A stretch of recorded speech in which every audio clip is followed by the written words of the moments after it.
Ida B. Wells fought lynching more than any other individual in the United States. Her writing illustrated the horrors of Southern lynching to national and international readers. Wells was already a well-established journalist when she bought a share of the militant newspaper, the Memphis Free Speech and Headlight.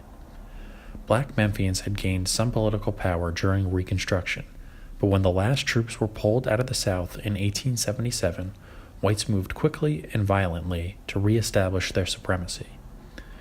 Wells' pen would be the most forceful opposition to violent whites. She would use that pen to advocate for self-defense, as she did in an editorial in 1891.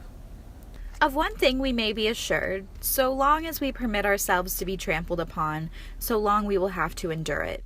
Not until the Negro rises in his might and takes a hand in resenting such cold-blooded murders.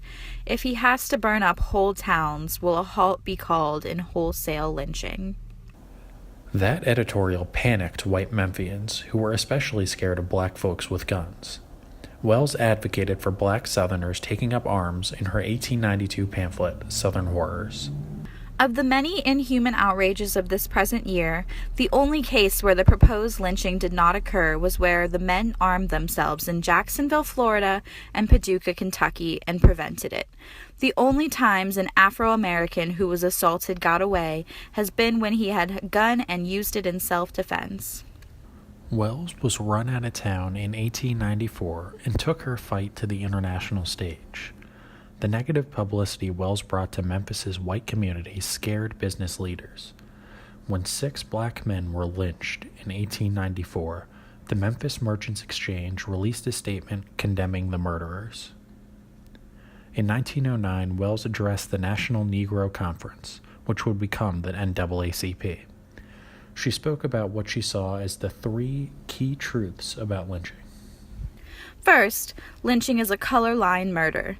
Second, crimes against women is the excuse, not the cause. Third, it is a national crime and requires a national remedy.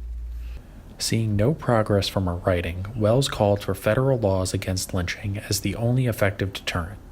The NAACP would heed her call and emphasize legal action. A federal law against lynching was never passed, and white lynching of black men continued to be rampant through the first half of the 20th century.